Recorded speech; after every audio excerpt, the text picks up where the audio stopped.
يوم محتوم تترد فيه المظالم، ولابد عن يوم محتوم تترد فيه المظالم. أبيض على كل مظلوم واسود على كل ظالم، ولابد عن يوم محتوم تترد فيه المظالم، ولابد عن يوم محتوم تترد فيه المظالم. أبيض على كل مظلوم واسود على كل ظالم. ومهما كان اللي هشه اضطر مسيره لعشه، ومهما كان اللي هشه اضطر مسيره لعشه. واللي بيظلم يا بايا وخلى ظلمك حكاية، بيظلم يا بايا وخلى ظلمك حكاية. ندعو عليه بالهداية والرب موجود وعالم. ولابد عن يوم محتوم تترد فيه المظالم، ولابد عن يوم محتوم تترد فيه المظالم. أبيض على كل مظلوم واسود على كل ظالم. ولا دايما إلا المحبة والظلم هو اللي رايح. مين اللي خلى الأطباء تعرف تداوي الجرايح؟ ولا دايما إلا المحبة والظلم هو اللي رايح. مين اللي خلى الأطباء تعرف تداوي الجرايح؟ ومهما كان اللي هشك يا طير مسيرك لعشك، ومهما كان اللي هشك يا طير مسيرك لعشك. اما اللي ظلمك يا بايا وخلى ظلمك حكاية،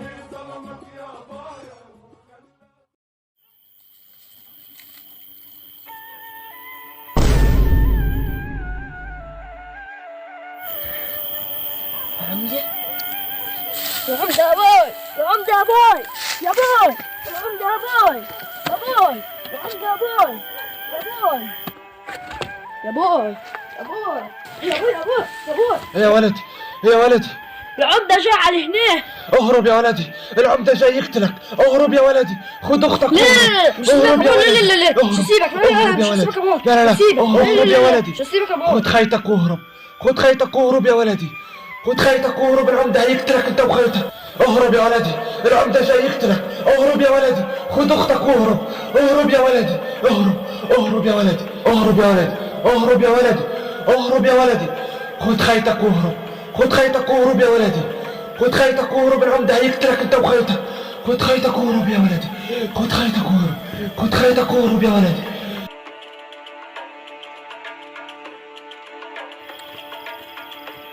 على فين يا ابو القاسم؟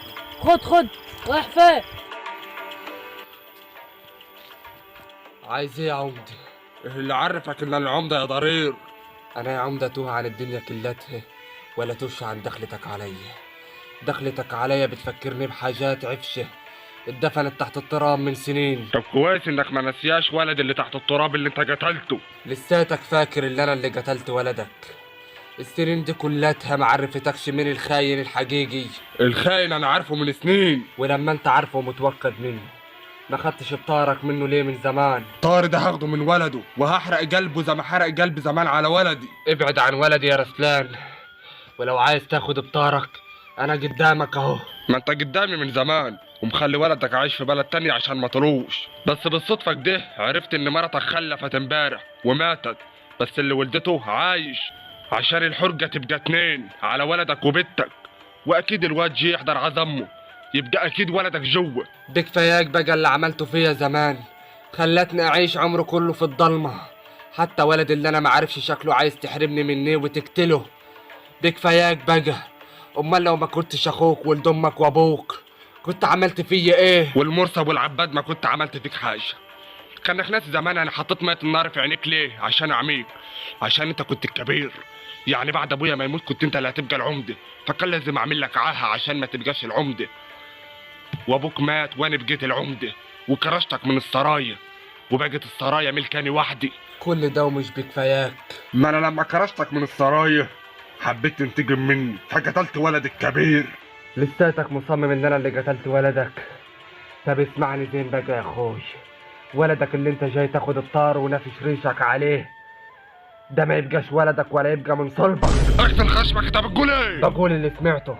مرتك اللي ما يزوجش عليها رحمة كانت عاشقة خادمها اخرس. وحبلت منه ونسبت الواد لك، ولما هو خاف الموضوع ينكشف قتله ولبسهوني منه لله ومنها لله. اخرس. بتتكلم في عرض مرتي يا راجل يا ثعلب وهي ميتة. بدل ما انت جاي تدور على طار ولدك اللي ما هوش ولدك، روح شوف ولدك التاني من صلبك ولا من صلب راجل تاني. انت فاكر ان انا هصدق التخاريف اللي انت بتقولها دي؟ انت بتقول ايديها عشان ما اكتشش ولدك وحصرك عليه. فين ولدك؟ ولدي مش هنا يا رسلان. يا شيخ صالح، هو ابنك بيجي ليه في اليمة الزراعية؟ بتقول ايه؟ لا يا عمدة، لا يا رسلان، لا العمدة؟ ولدي. ولدك وقع في المصيدة يا صالح. لا يا رسلان، لا ولدي، ولدي، ولدي، لا يا رسلان، ورسلان، لا يا رسلان، لا يا رسلان، ولدي، ولدي، ولدي، لا يا رسلان، لا يا رسلان، ولدي، ولدي، ولدي، ولدي.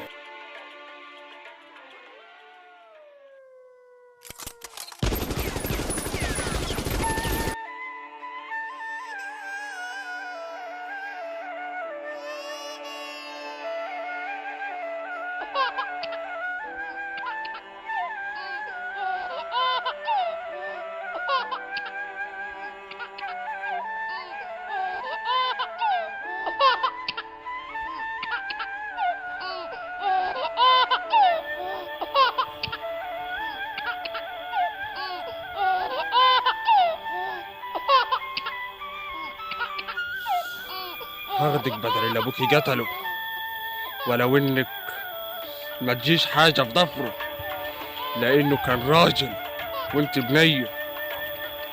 بس هاي عوض، وبرضه مش هرحم ابوك وهسميكي نظلة وهتبقي بنت العمد.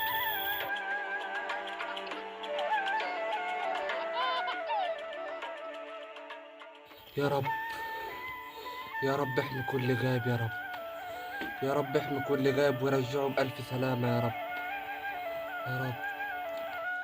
مين؟ أبو القاسم؟ أبو القاسم ولا مين؟ أنت مين؟ مين؟ أنا جابر ابن فهيم. أنت اللي شفت ولدي؟ أيوه. طب شفت راح على فين بعد كده؟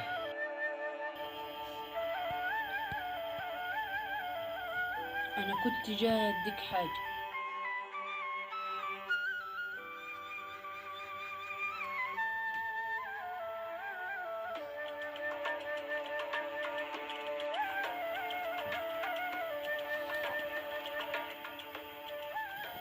قتل ولدي، قتل أبو القاسم ولدي.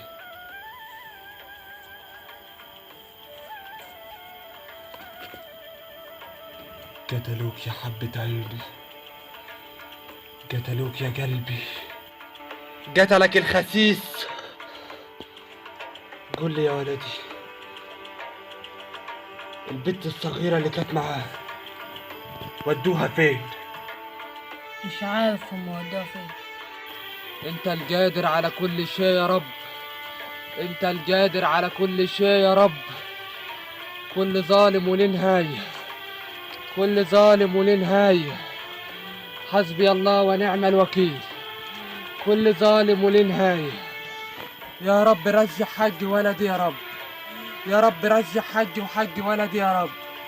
حسبي الله ونعم الوكيل، حسبي الله ونعم الوكيل، حسبي الله ونعم الوكيل. طلبت الافيون جاهزة، هتيجوا تاخدوها امتى؟ هتاخدوها كيف؟ ايه الهليكوبتر ده؟ تمام تمام، حاضر اكون موجود هناك بالليل. لا ما تخافش هكون وحدي، قلت لك ما تخافش، ما فيش ولا غفير هيجي معاي. ماشي، مع السلامة. خايف من الغفرة اللي دي، هو انا بعرف امشي من غير غفرة؟ مين؟ أنا يا عم الشيخ صالح. انت مين يا ولدي؟ أنا جابر ابن فياض. مش انت اللي جبت لي خبر ولدي ابو القاسم من 8 سنين؟ وعايز ايه يا ولدي دلوقتي؟ كنت جاي أعزمك على عرسي يوم الجمعة الجاية، وعشمان إنك تحضر. ربنا يتمم عليك بخير يا ولدي، بس انا كنت عايز اسألك سؤالك ده. سؤال إيه يا عم؟ انت من 8 سنين يا ولدي لما جيت وقلت لي ان ابو القاسم ولد انقتل وسجلتك على بنتي ما ردتش عليا ومشيت.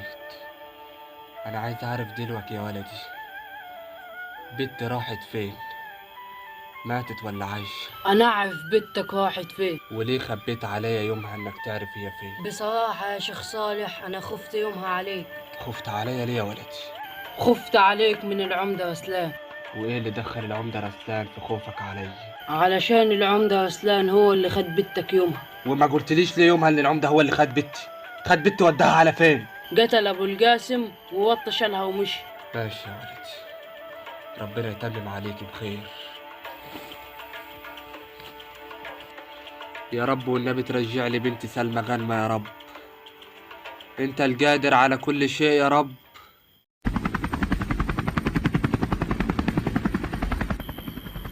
هي دي بقى الهليكوبتر؟ صح، صدق اللي قال عنكم اجانب.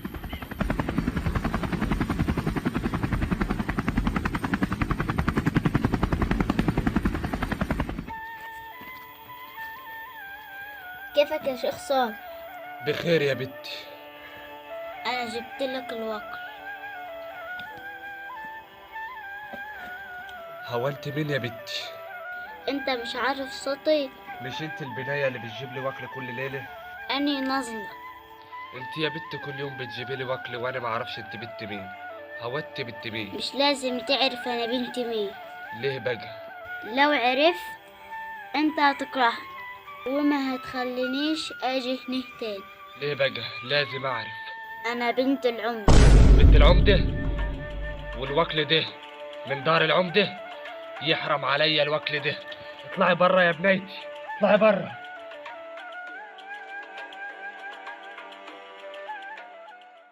نازلة خد يا بنت. انت ايه اللي جابك عند الراجل ده؟ يهمك في ايه تعرف؟ يهمني في ايه اعرف؟ انا اخوكي يا راجل. تصدق اللي انا كنت ناسيه؟ تقصد ايه يا بنت؟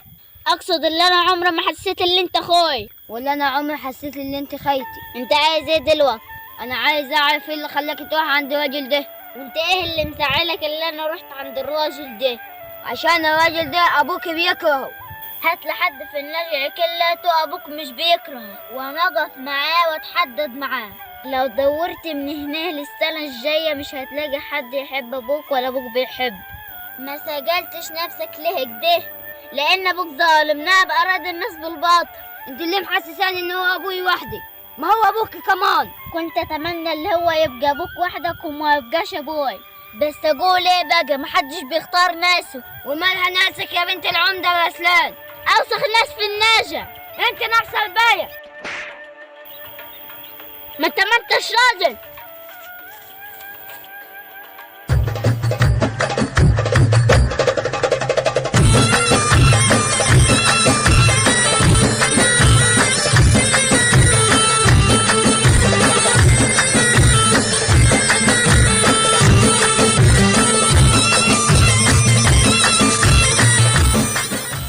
يا بوي بدل ما انت جاي تدور على طار ولدك اللي ما هوش ولدك، روح شوف ولدك التاني من صلبك ولا من صلب راجل تاني. وريان ماشي يا صالح، اما وريتك كرهتني في ولدي. كيفك يا شيخ صالح؟ زين يا ولدي. أنا جيت أطمن عليك. الله يحميك يا ولدي ويبارك لك في عروستك اللي هي اسمها ايه؟ اسمها نعسة. ودي نعسانة على طول ولا يا ولدي؟ اللي اقول لي يا ولدي، هو العمدة حداه بنت اسمها نصلة؟ وإيه اللي عارفك إن عنده بنت اسمها نظلة يا شيخ صالح؟ كانت في بنت كده بتيجي كل يوم وتجيب لي وكل وبتقول ان انا بصعب عليها، لحد ما في يوم سجلتها وقلت لها انت بنت مين يا بنتي؟ قالت لي اللي هي نازله بنت العمده. هاخدك بدل اللي ابوكي قتله. سبحان الله. اسمعني عاد، كتر الغفر اللي يكونوا موجودين على الأرض الأفيون، وخد بالك ما عايش شوشرة من الحكومة، وحسك عينك حد يعرف إن أنا زارع الأرض الإبلية أفيون، ولا حتى مرتك. مفهوم يا غفير البرك؟ هي حصلت أفيون؟ أقصد اللي أنا عمري ما حسيت اللي أنت أخوي. يا بوي. يا شيخ صالح، شيخ صالح. في يا ولد، في يا ولد. مش العمدة بيتاجر في الأفيون، لا وكمان بيزرع وبيبيعوا للأجانب. هو ما ناوياش يجيبها لبره بقى ولا ايه؟ هيفضل طايح كده ومحدش قادر عليه. أنا خايف قوي. ليه يا ولدي؟ خايف لا ياخدنا اشتغل معاه في أرض الأفيون بالغصب. خوفك في محله يا ولدي، طالما زرع افيون يبقى هيلم شباب النجع كلتهم يروحوا يشتغلوا هناك. بس انا عايز اعرف انت عرفت كيف؟ عرفت من بنته نازلة، سمعته وهو بيتكلم في المحمول. يطلع ايه المحمول ده يا ولدي؟ دي حاجة كده طلعة جديدة من عند الأجانب. ربنا يسترها علينا من الاجانب واللي بيجينا منهم. اتأخرتوا ليه؟ مش كنا متفقين إن أنتوا هتيجوا امبارح تاخدوا آخر طلبية في الأفيون؟ وهو حديث إيه المسخ اللي بتتكلموا عنه ده؟ أنتوا لو ما خدتوش الطلبية ده أنا بيتي هيتخرب، دي أكبر طلبية في الأفيون، هو لعب عيال ولا إيه؟ شرط إيه اللي أنتوا عاوزينه؟ هو إحنا أول مرة نشتغل مع بعض ولا إيه؟ ده إحنا بقالنا سنين كبيرة جو بنشتغل مع بعض. أنا عندي استعداد أنفذ لكم كل شروطكم، بس تشيلوا الطلبية أبوس يدكم.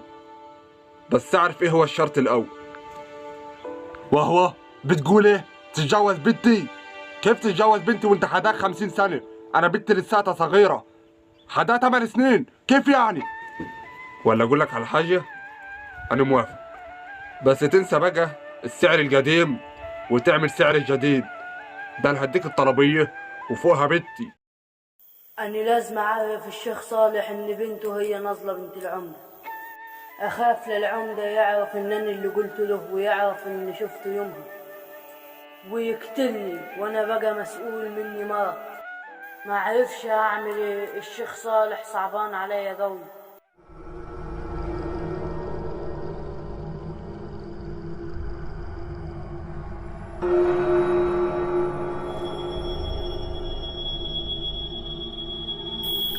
قولي للشيخ صالح ابو حسنة سمرة بيسلم عليك.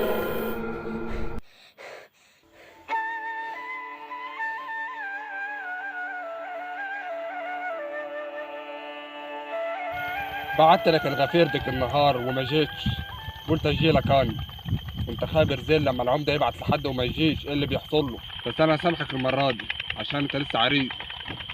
ايه اخبار الجواز معاك؟ زين والحمد لله، بس انت اكيد يا عمده مش جاي لحد هنا تسجلنا على الجواز. صح، انا جاي لك عشان موضوع تاني خالص. يا ريت اعرفه. الغفرة بتوعي بيقولوا ان هما بيشوفوك كل ليله وانت داخل عند الشيخ صالح حتى يوم عرسك. هو انت نزلت قانون جديد بيقول ان احنا ما عدناش نروح عند الشيخ صالح؟ لا، بس عن قريب قوي هتعرف انه حصل. ما تجيب من الاخر يا عمده، بتلف وبتدور ليه؟ انا اتحدد كيف ما انا عايز يا ولد المركوب. انا العمده اللي مفيش حد في النزع يقدر يقف قدامه. انت جياد بتروح عند كل ليله ليه؟ كان من بقيه اهلك؟ انت لا تخلص عليك. علشان يحفظني القرآن، كل يوم بروح عنده عشان يقريني ويحفظني. مش من قله الشيوخ في النجح، روح عند اي شيخ تاني وما تروحش عنده مره تانيه. انا حذرتك، مفهوم؟ هو ايه اللي مفهوم؟ هو انت عايز اي حاجه تقولها نقول مفهوم؟ عشت لحد ما شفت كلب من نجع بيعلي صوته عليا. حسك عينك اللي حصل ده يتكرر تاني. يلا غور. ما تنساش تسلم لي على مرتك وتعرفها ان انا مديت يد عليك يا حرمه. هو انا بقيت بخاف ليه الده؟ قبل ما اتجوز ما كنتش بخاف الده. يا ريتني ما اتجوزت، بقيت بخاف على مرتي. بس انا لازم اعرف الشيخ صالح ان نازله بنت العمده بنت، بالذات بعد ما عرفت ان العمده هيبيعها للاجانب. لو كتمت السر ده جوايا هعيش عمري وانا حاسس بالذنب. لازم الشيخ صالح يعرف. شيخ صالح، انا كنت جاي علشان اقول لك تقول لي ايه؟ العمدة مال؟ هيبيع بنته للأجانب لأجل ما يرضوا يشتروا منه الأفيون. انت بتقول ايه؟ زي ما بقول لك كده، البلد كلها بتتكلم. ياه، ده العمدة فجر على الاخر. هانت عليه بنته، يبقى الدور على بنات النجع. ومين قال لك إن هي بنته؟ انت مش بتقول يا ولد ان العمدة هيبيع بنته للاجانب؟ هيبيع بنته اللي ما هيش بنته. انا ما فهمش حاجة يا ولد. نظلة بنت العمدة هي تبقى بنتك يا شيخ صالح. انت بتقول ايه؟ بقول اللي عيني شافته من 8 سنين بس لساني ما قدرش يقول. ده جرازة اللي كانت بتجيني ديت تبقى بنتي وانا ما عرفش. انا همشي يا شيخ صالح للعمدة يقتلني. يقتلك ليه؟ علشان العمدة قال لي لو شفتك عند الشيخ صالح تاني هقتلك، وانا مرتي حبلة وخايف عليها وعلى اللي في بطنها. سلام يا شيخ صالح. ده كده ماشي يا عمد. بدل ما انت جاي تدور على طار ولدك اللي ما هوش ولدك، روح شوف ولدك التاني من صلبك ولا من صلب راجل تاني. يا بوي يا بوي،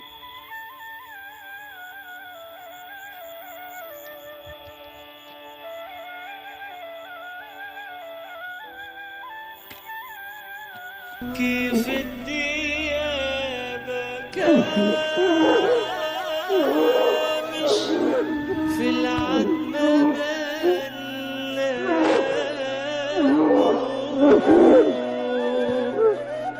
نهش في لحم الورد والولد إنابه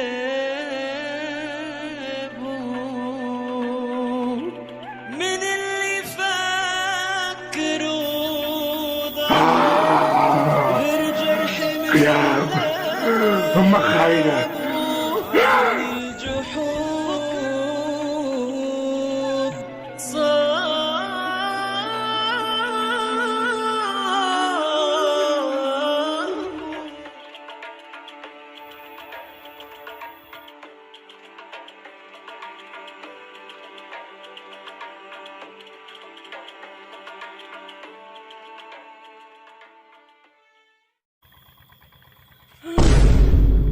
ابن العمدة قتلت ولدي؟ والله ماني. انت اللي قتلته.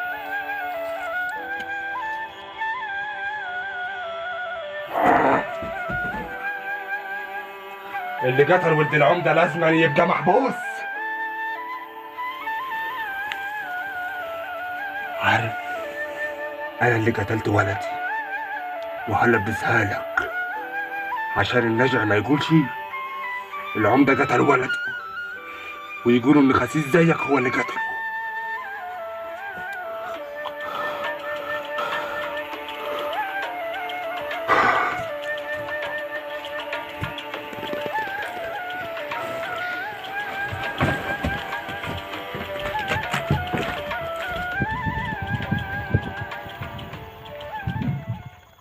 لحد وقت يا بلد هتفضل رجالتك كيف حريمتك، جبانة وخوافة وراضية بالظلم. واوعوا تقولوا ان الظلم اتفرض علينا. عمر ابن ادم ما يستعبد ابن ادم اللي زيه الا اذا شافوا خواف وجبان. العمدة نهب اراضيكم بالباطل وانتوا واقفين تتفرجوا وخوف تحوشوا عن اراضيكم. لحد وقت الخوف هيفضل مال قلوبكم. فوقوا بقى، ده انتوا بيدكم تزيحوا الظلم والظالم كمان. اقول لكم حاجه، الدور على اولادكم. الدور على اولادكم، ما يعملهاش يعملها، بدليل انه عملها قبل كده. خد بنت نازله وهي لحمه حمراء وربها ونسيبها له وقتل ولدي وانتوا خابرين زين. والانجح انه بقى بيتاجر في الافيون، مش بس كده، ده بقى بيزرعوا. يعني لو ما هوش قتل ولادكم يبقى هياخدهم يشتغلوا معاه في ارض الافيون بالغاز وكده ميتين. اعملوا حاجة ابوس يدكم، انقذوا ولادكم وانقذوا النجع وسيبوكم من الخوف بقى. لحد وقتها تفضلوا تخافوا، لازم تخلص منه وتضمن انه عيالكم الامان. فيه يا ولد، فيه العمدة ماله؟ قتل ولد ولبسها لي. 70 يا اهل البلد لازم تخلصوا عليه. ولده هان عليه، بقى عيالكم مش هتهون عليه. خلصوا عليه، يلا يا اهل البلد خلصوا عليه، ربنا ينصركم.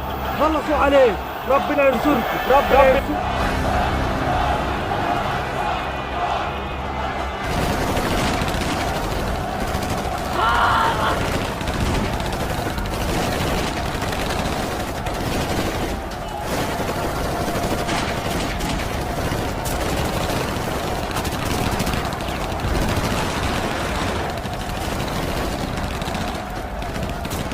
الحقيني يا اخوك.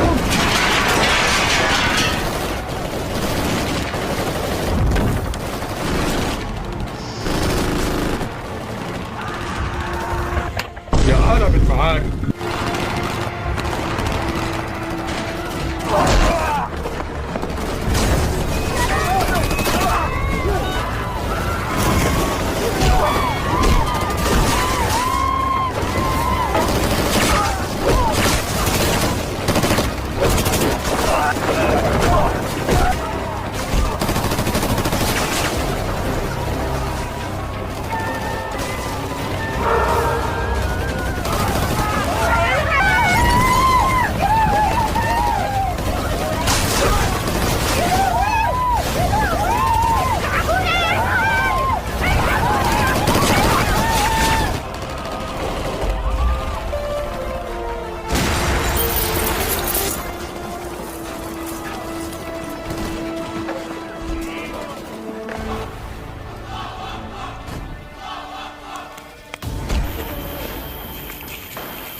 طالما لقيتك برات الدار تبقى انت اللي حرضت البلد علي. تقصد شلت الغشاوة من على عينيهم يا عمدة. الحكاية اللي بدايتها ظلم آخر سطرين فيهم بيتكتبوا بدم الظالم، وانت بدكتها بظلم وقسوة وقهر. مش فارقة بقى، بس اللي فارقة دلوقتي اللي انا هقتلك.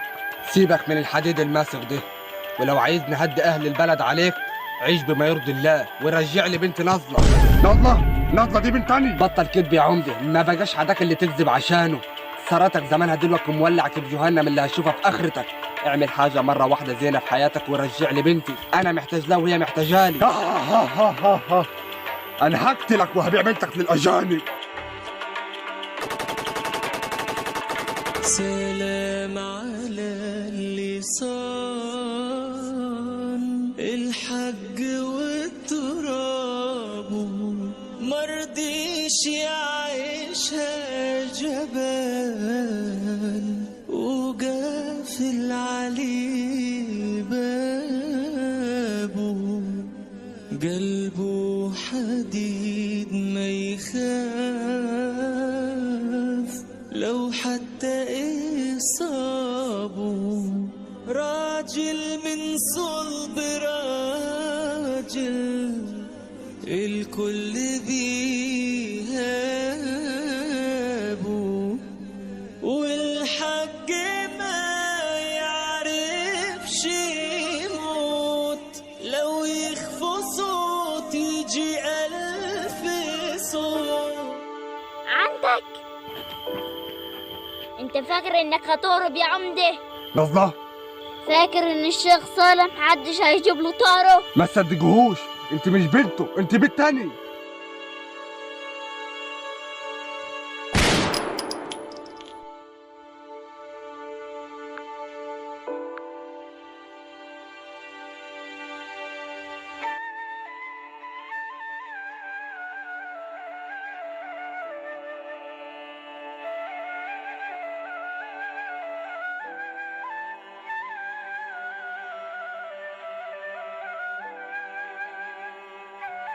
هو ده العمدة، دايما فايت ورا خراب، طول عمره حافر حزن في القلوب، دايما المتبقي من عرق زوار قبور وناس موجوعة، ورثه دايما فرقة وقسوة، اللي يقرب منه يتأذ، واللي يحبه يتأذ، واللي يعاديه برضك يتأذ، وكأن اللي بيسلم منه بس هو اللي ربنا بيخلقه في زمان ومكان تاني غير اللي هو فيه، عشان لا يشوفه ولا يقرب. ما سلمش فيك يا دنيا غير اللي ما عاشرش ولا قابل العمدة. ولابد عن يوم محكوم تترد فيه المظالم، ولابد عن يوم محكوم تترد فيه المظالم، أبيض على كل مظلوم واسود على كل ظالم، ولابد عن يوم محكوم تترد فيه المظالم، ولابد عن يوم محكوم تترد فيه المظالم، أبيض على كل مظلوم واسود على كل ظالم. ومهما كان اللي هشه الطير مسيره لعشه، ومهما كان اللي هشه الطير مسيره لعشه، واللي بيظلم